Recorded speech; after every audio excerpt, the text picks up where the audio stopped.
যা হোক ফাইনালি চলে আসলাম সুস্মিতা পাত্রার বাড়িতে। বলছে আসার জন্য অনেকটা টাইম নিয়ে, যেহেতু সন্ধ্যায় আমাদের ট্রেন, তো এই সুস্মিতা পাত্রা দিদিভাইয়ের বাড়িতে চলে আসলাম। না, আমাদের ট্রেন হয়ে তো ইনি হচ্ছে জামাইবাবু, ঠিক আছে।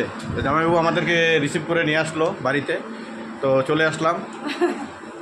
দিদিভাই আবার আমার যেহেতু রাখির পর্ব চলছে, তো আমাদেরকে এখন রাখি পরাবে, ঠিক আছে।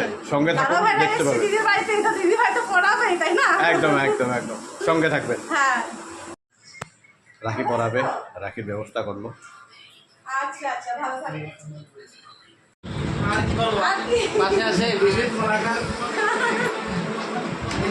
ফাইনালি চলে আসলাম আমরা।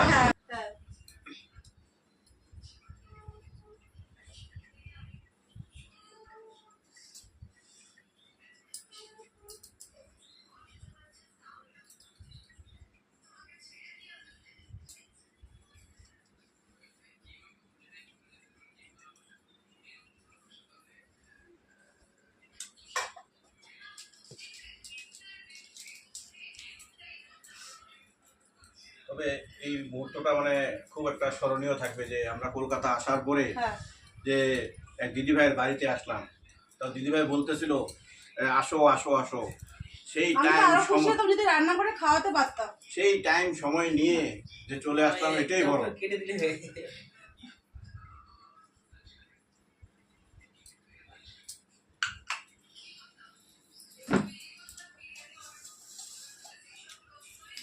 তো বাকি যারা নাম লিখে যাচ্ছেন আপনারা মিস করে ফেলেন। সব থেকে আমার সুস্মিতা দিদিভাই রাখি পরে এলে সবার থেকে আগে।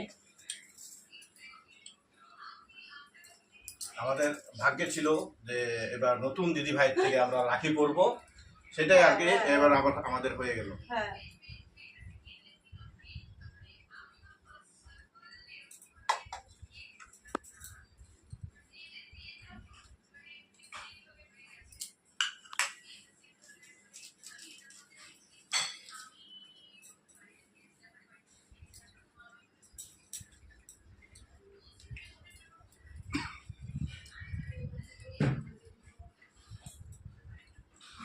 দর্শক বন্ধু, অ্যাকচুয়ালি আর কিছু বলছি না।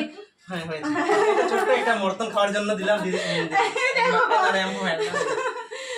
ছোট বোনকে চকলেট খাওয়ার জন্য, চকলেট খাওয়ার জন্য চকলেট, কিন্তু গিফট নিচ্ছে না, যেগুলো কাপড় অ্যাকচুয়ালি এত ভালো না কোয়ালিটির আনলে আমরা। আমি দাদাভাই দিয়েছি, এটাই হয়নি, তুই দাদাভাই নিয়েছিস। না এটা এক দাদাভাই, না, দিদির সম্পর্ক শেষ।